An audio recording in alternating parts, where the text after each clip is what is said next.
Tujuan pembelajaran untuk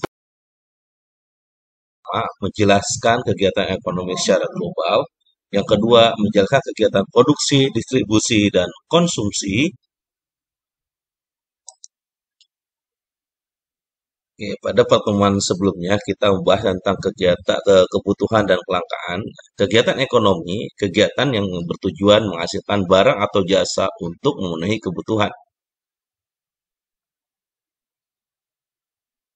Nah, pada saat ini yang berkaitan dengan kegiatan ekonomi pertama yang akan kita bahas tentang kegiatan produksi, yang kedua kegiatan distribusi, dan yang ketiga kegiatan konsumsi.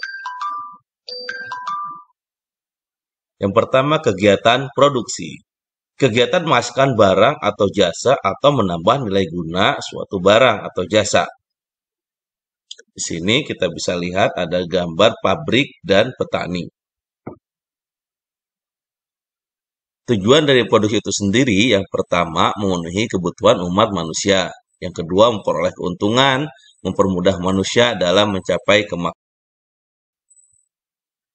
4 faktor yang mempengaruhi produksi. Faktor produksi asli atau sumber daya alam. Kedua, faktor produksi bisa tenaga kerja. 3 faktor produksi turunan atau kewirausahaan. 4 faktor produksi turunan atau modal. Apa aja sih yang dimaksud dengan faktor sumber daya alam? Faktor produksi yang disediakan oleh alam untuk mendukung proses produksi sebagai bahan mentah. Yang pertama, misalkan tanah sebagai sumber daya alam dan manusia dapat menggunakannya untuk lahan pertanian, pabrik, perkebunan, peternakan, dan lain-lain. Yang kedua, hutan dapat menghasilkan bahan mentah kayu. Yang tiga, barang tambang seperti emas, biji besi, minyak bumi, dan gas alam. Dan 4, air dapat digunakan untuk pengairan atau bahan baku lainnya. Faktor tenaga kerja sumber daya manusia adalah sumber daya manusia yang dapat digunakan kemampuannya untuk proses produksi. Tenaga kerja dapat dibedakan menjadi 3, yaitu sebagai berikut. Tenaga kerja terdidik skill abroad, tenaga kerja yang menempuh pendidikan formal, contoh dokter, guru, konsultan.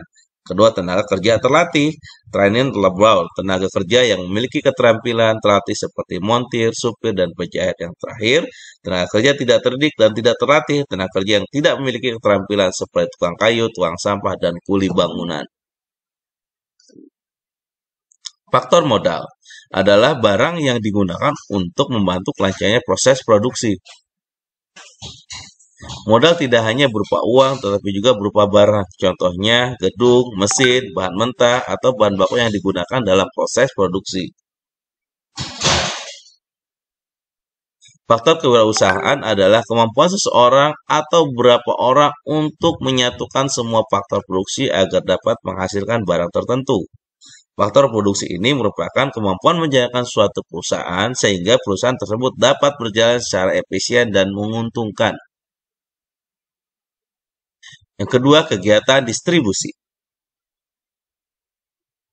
Kegiatan ekonomi yang bertujuan menyalurkan barang dan jasa dari produsen kepada konsumen, contohnya pedagang, tukang pos, minimarket, dan lain sebagainya. Pihak yang melakukan kegiatan distribusi disebut dengan distributor. Tujuan distribusi yang pertama, menyalurkan barang dari produsen ke konsumen agar hasil produksi lebih berguna bagi masyarakat. 3, kebutuhan masyarakat akan barang atau jasa terpenuhi agar kontinuitas produksi terjamin. Kegiatan distribusi dapat dilakukan dengan 3 macam cara.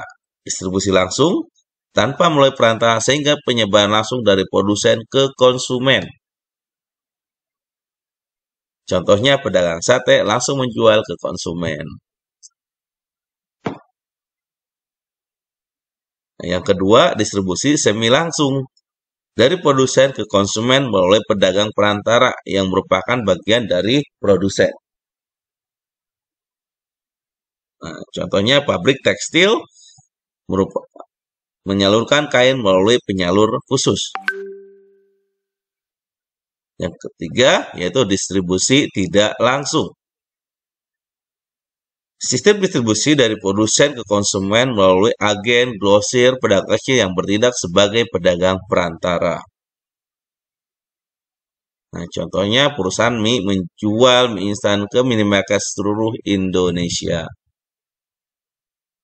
Lalu yang terakhir yaitu kegiatan konsumsi. Setiap kegiatan memakai, menggunakan, atau menghabiskan kegunaan setiap barang baik secara berangsur maupun sekaligus habis.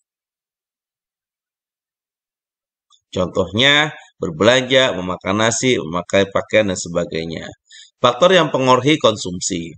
Pertama, berbeda pendapatan. Harga, berkan harga barang pada masa yang akan datang, perbedaan selera, perbedaan usia, perbedaan jenis kelamin, perbedaan tingkat pendidikan, perbedaan lingkungan sosial, budaya, dan agama.